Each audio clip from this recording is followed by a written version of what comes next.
So now let's talk about the domain name system, aka DNS for short. And DNS is actually a very big and decentralized system, but we're going to be looking at it in a pretty oversimplified way, but still we're going to go a little bit more in depth than you'll even be needing for system design interviews, but I think having this type of context can definitely be helpful for seeing the big picture. The main problem that we're trying to solve is we have a client. Let's say we want to access google.com. Well, we want to send a request to the google.com server. Let's say this is the IP address for that server. Well, are we going to type this into our browser? Does everybody need to know that this is the number of google.com? Like this is the IP address? It's sort of like having a phone book, or a more modern example would be in your phone, you have a list of contacts where you map each person, the name of every single person, to the phone number of that person. We want to do the same thing for domain names. We want to have a user-friendly name for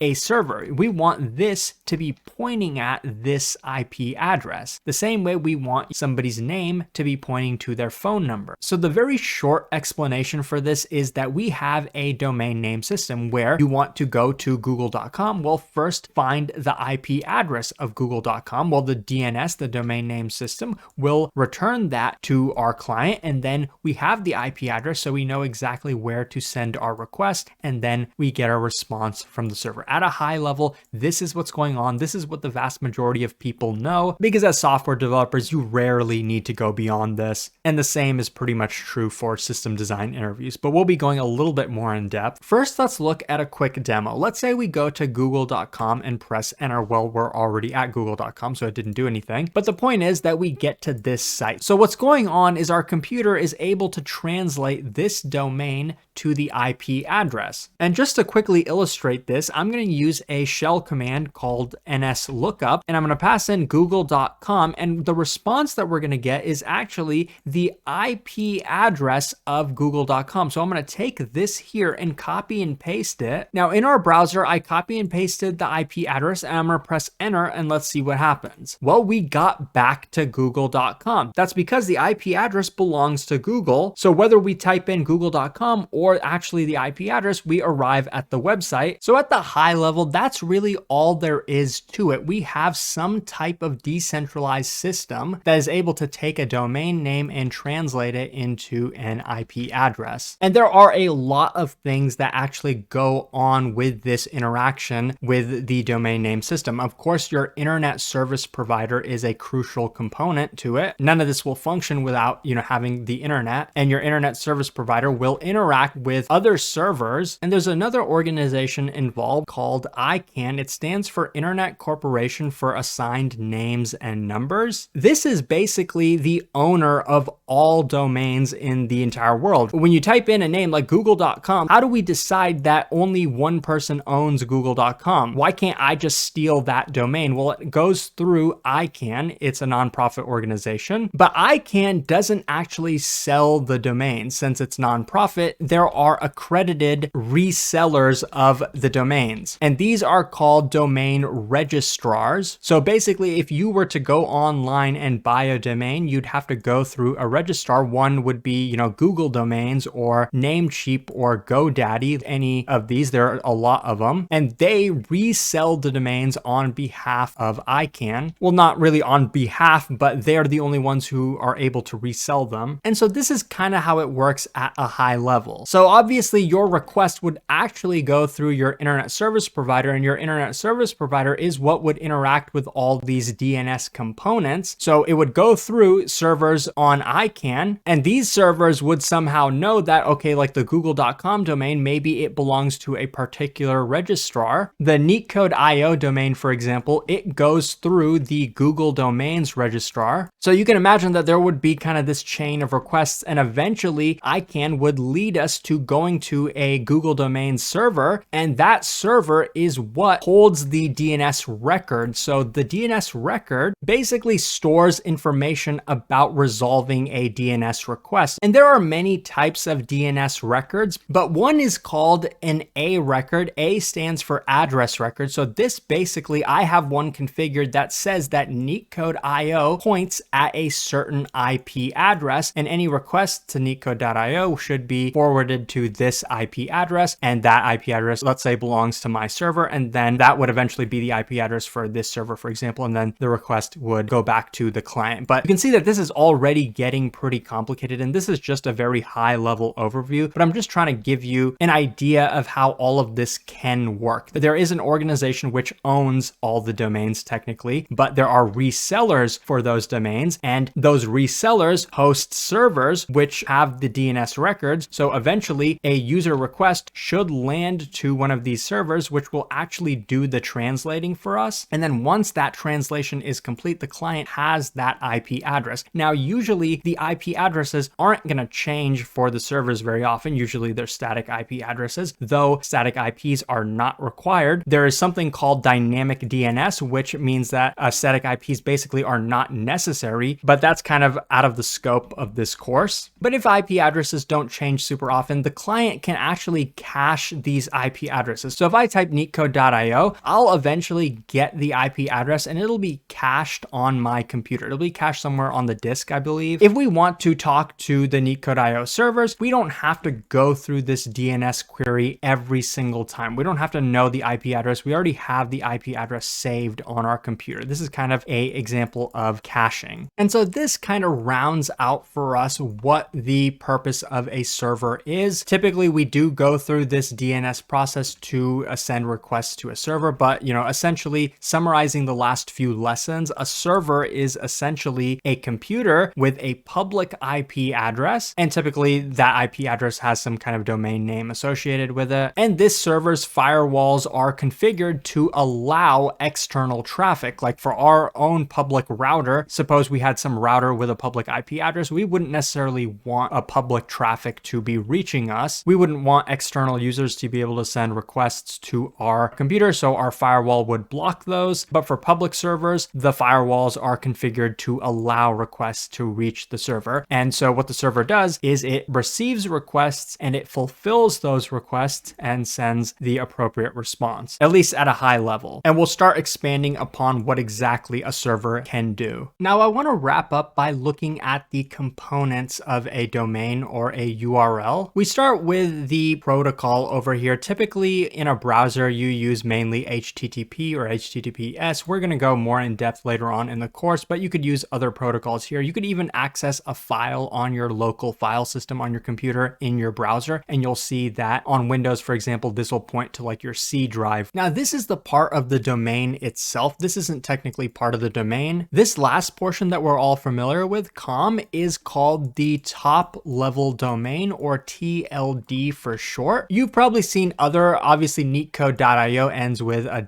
.io, and there are many others. There are country codes like JP would be for Japan. You can imagine that these top level domains also go through that organization that controls all of the domains, ICANN, and same with the root portion of the domain. So if you bought the google.com domain, this is what you would own. You'd own google.com, and this portion is called the domain name or the primary domain name, and this portion is called the subdomain. Subdomains are not necessarily required. Obviously, we could go to google.com, but also you can go to domains.google.com. This is basically what they use for Google Domains, the service where you can buy domains off of. Another example of the subdomain could be www, which I'm sure you've seen before. This doesn't really serve a technical purpose. It was mainly a convention that used to be used a lot. It's not so common these days, but some people still use it. So if you were to type www.google.com, you'd just be redirected to google.com. And the last portion is the actual path of the domain. This could, be anything. There could be, multiple things. It's followed by a slash, as you can see. You could also have some query params here and a lot of other things, but this is the path of the domain. This is not the domain itself. If you were to buy a domain from from some registrar like google.com,